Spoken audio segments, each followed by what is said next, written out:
Bonjour et bienvenue à cette série de vidéos YouTube sur le calcul des ponts thermiques dans le cadre de la réglementation française, qu'elle soit RE 2020, RT 2012, mais aussi des labels allemands maison passive par exemple. Cette séquence de formation va être menée sur le logiciel Conducteo.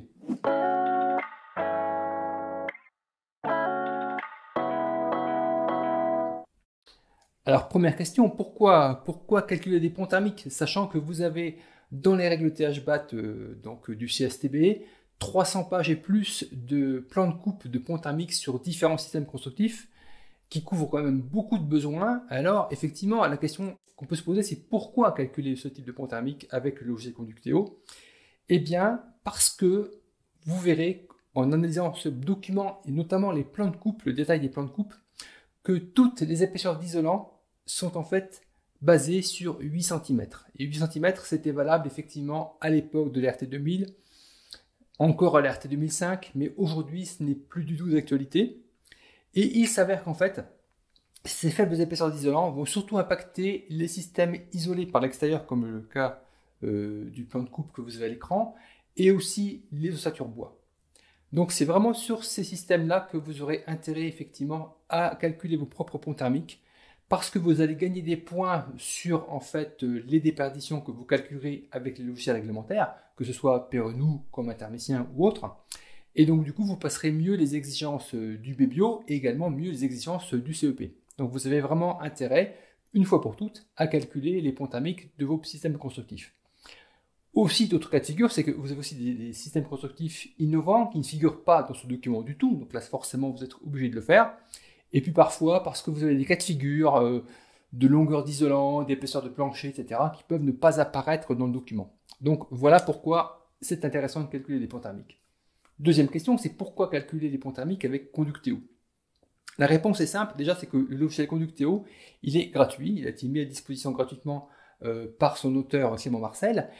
Il est ergonomique, il est multiplateforme PC Mac Linux et également il a été validé avec les annexes des normes qui sont les normes ISO qui sont en vigueur sur les ponts thermiques. Donc vous pouvez l'utiliser sans crainte de ce point de vue-là. Il vous suffit d'éditer les fiches, on le verra tout à l'heure. Nous allons ici aborder, il le faut, un peu de théorie et de savoir de quoi on parle quand on parle de ponts thermiques, parce que c'est important. Dans la suite, vous verrez du déroulé des cours et comment aussi vous allez saisir ces ponts thermiques sur Conducteo. La première chose que l'on va voir, ce sont les ponts thermiques de liaison entre parois. Ce sont effectivement les plus importants, ceux qu'on a dans tous les cas de figure. Et donc pour cela, en fait, il faut associer ces ponts thermiques à une façon de prendre les dimensions des métrées, les surfaces déperditives. Donc ce qu'il faut savoir, c'est que classiquement, les catalogues des ponts thermiques français, notamment le fameux catalogue de 300 pages des règles THBAT, sont associés à des prises de dimension de métrées côté intérieur. Alors, qu'est-ce que ça veut dire de prendre des dimensions par l'intérieur? Eh bien, vous avez ici une illustration d'un plan de coupe vertical, et là, ici en rouge, vous avez les flèches qui vous indiquent comment prendre vos métrées, donc largeur, hauteur, ce qui va vous donner les surfaces des parois déperditives. Vous avez une petite astuce là concernant ici le cas d'un plancher sur lequel non chauffé. Je ne rentre pas en détail, le but ici, c'était pas de montrer comment saisir les métrées, mais au moins d'avoir les grands principes. Là, ici, on a un plan de coupe horizontal, donc on voit un mur de refend, on voit un mur donnant sur l'extérieur. Donc vous voyez, quand on prend des dimensions, déjà, on ne prend pas en compte les refends dans les dimensions, et on fait comme s'il n'y avait pas de cloison légère pour la prise de dimension. Je passe sur les détails. La chose peut-être la plus importante à savoir pour la suite, c'est de quoi on parle quand on parle de pont thermique. On a tout d'abord les ponts thermiques qu'on peut appeler constructifs. C'est ceux auxquels on pense spontanément quand on parle de ponts thermiques. Alors c'est quoi?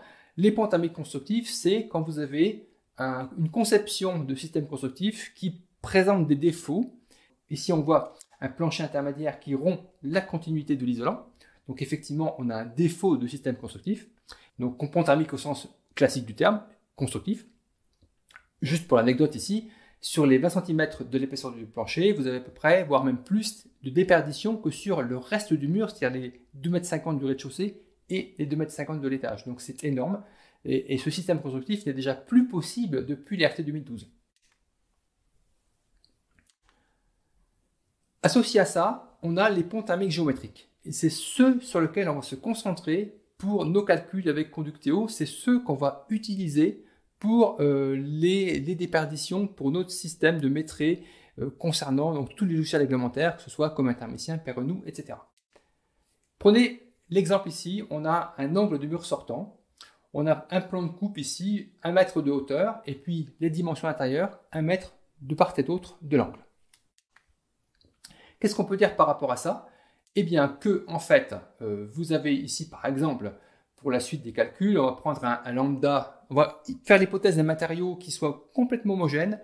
On n'a pas de chaînage dans l'angle, on n'a pas de montant d'ossature bois. On se place sur un point de vue vraiment théorique. On a un matériau complètement uniforme.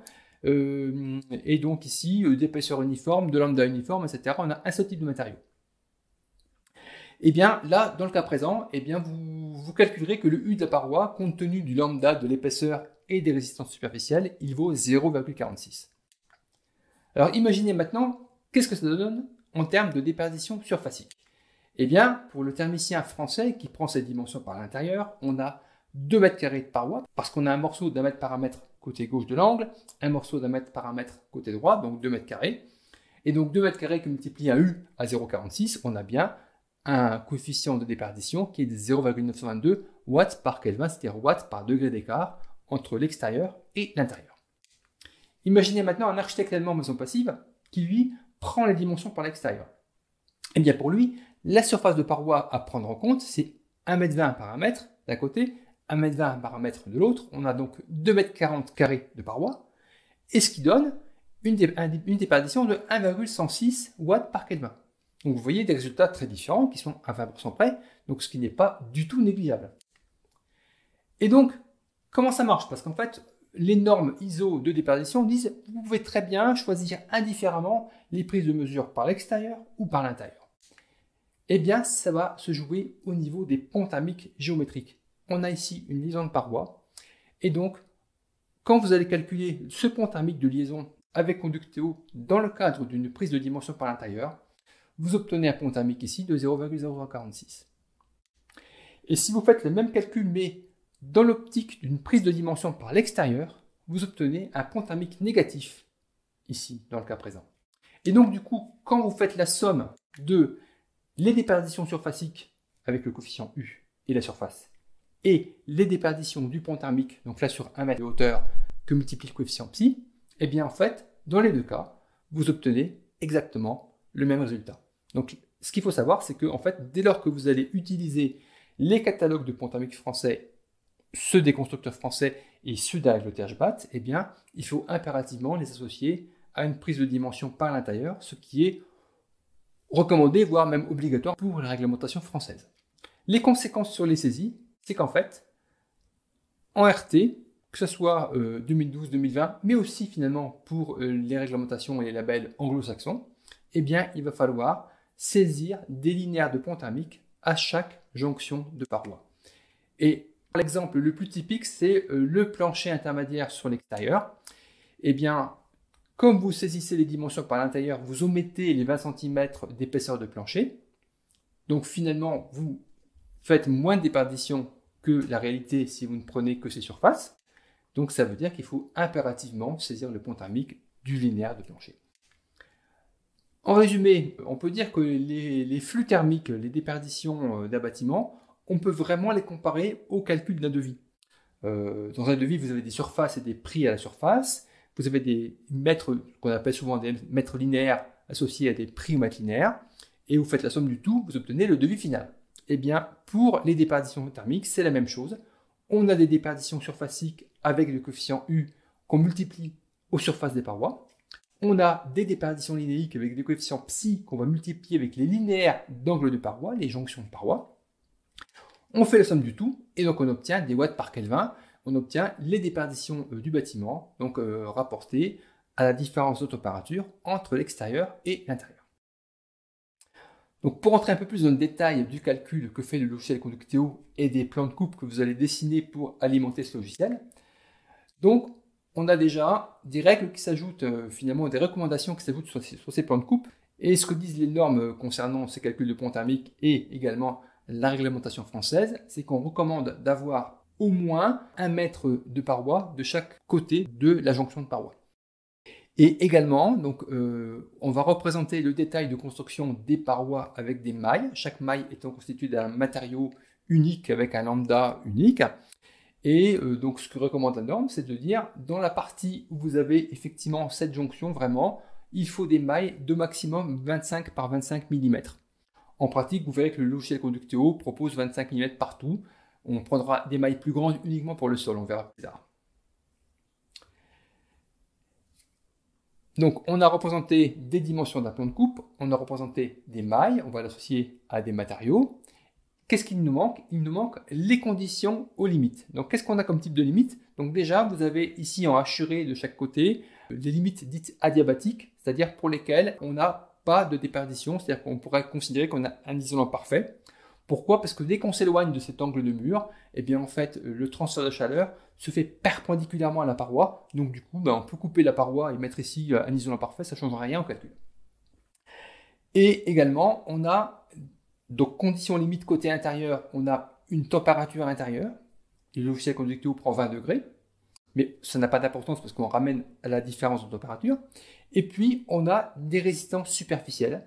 Donc ici, qui vont être plus importantes côté intérieur parce qu'il n'y a pas de vent, et côté extérieur, elles seront effectivement plus faibles. C'est quoi cette résistance superficielle? C'est en fait l'effet du freinage de l'air au contact de la paroi. Donc on peut illustrer ça avec finalement la chair de poule. Donc vous avez au contact de la peau l'air extérieur, et si vous avez froid, vous allez naturellement augmenter la résistance thermique associée à votre corps, avec les poils qui se dressent, donc cette chair de poule, qui va donc augmenter, donc freiner l'air au contact de votre peau, et donc augmenter cette résistance thermique superficielle. Donc le logiciel prend les bonnes valeurs de résistance superficielle et de température, il suffit de prendre juste les bonnes conditions limites, et ça on verra dans les exemples tout à l'heure. Autre point important, c'est qu'effectivement, dès lors que vous avez des jonctions de parois avec le sol, donc typiquement les planchers bas, eh bien, il faut représenter le sol dans vos plans de coupe. Donc, vous avez le détail ici des recommandations et même des exigences de la norme. Et pour vos plans de coupe, je vous recommande de suivre ces recommandations, comme ça vous n'aurez pas de problème en cas de contrôle.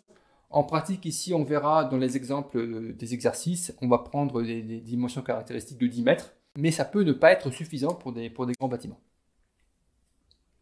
Là, vous avez ici l'illustration des températures et intérieures et extérieures et les couches d'air superficielles. Vous avez ici l'icône avec un pot de peinture qui permet d'accéder à cette fonction. Et on voit ici effectivement les différentes couleurs qui correspondent à des conditions de parois côté intérieur ou extérieur, avec des flux de chaleur qui vont être horizontales, par exemple pour les murs extérieurs, ou des flux verticaux pour les plafonds et les planchers, donc avec un sens descendant ou ascendant. Donc voilà les fameuses résistances thermiques superficielles. Je passe sur les valeurs, c'est pas l'objet du cours. Et donc le principe de calcul, c'est qu'en fait, vous allez à chaque fois dessiner le plan de coupe réel, qui comprend effectivement le pont thermique, parce qu'il est réel, c'est le cas réel, avec un plan de coupe que vous allez copier à partir de plan de coupe réel, et sur lequel vous allez extruder, on va retirer la partie de l'angle de la paroi pour dire, eh bien voilà, ce serait le calcul s'il n'y avait pas de pont thermique. Et le logiciel va faire la différence de calcul entre ces deux exemples, entre le plan de coupe avec et sans pont thermique. Il en fait la différence, donc il fait la différence des flux, il ramène ça à l'épaisseur de la paroi considérée, donc lui il prend 1 mètre, et du coup ça donne le pont thermique en termes de valeur. Donc effectivement, le pont thermique ne se calcule que par comparaison entre deux cas de figure avec et sans. Donc voilà, pour le plan de coupe réel, en fait, vous avez l'outil de dessin qui est un carré, vous avez l'outil des conditions limites qui est un pot de peinture.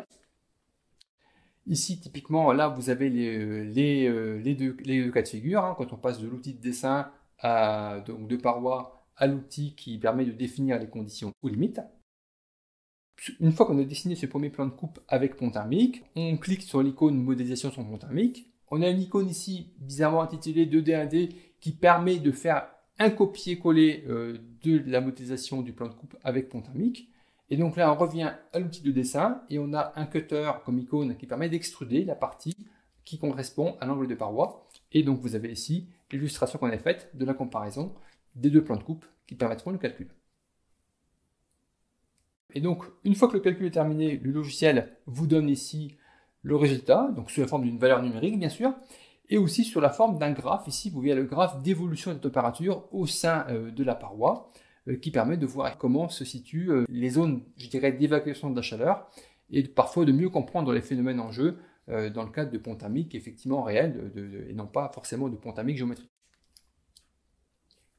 Très intéressant, et ce qu'il faut absolument conserver, c'est la fiche qui permet de justifier le calcul du pont thermique. Donc en fait, le logiciel reprend en fait vos saisies, le détail des deux plans de coupe avec et sans pont thermique. Il reprend les caractéristiques des mailles et des matériaux que vous avez saisis et également des conditions aux limites. Donc maintenant c'est bon, on a fait toute la théorie, hein, il n'y a plus qu'à, il n'y a plus que les faucons. On va donc prendre une vidéo.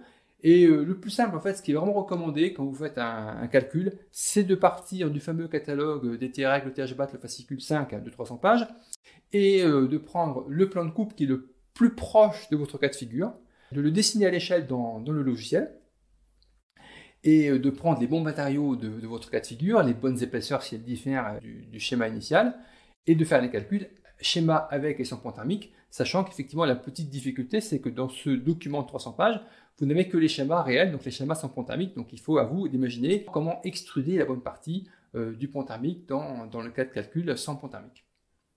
Dans les prochaines vidéos, on va prendre des cas typiques de différents cas de figure, donc angle de paroi, mur extérieur, plancher, plafond, et puis aussi tout ce qui est au niveau du sol, et on verra également les menuiseries. Donc le plus simple, c'est les exemples, à commencer par les angles de mur sortants. A tout de suite pour les vidéos suivantes et les exercices.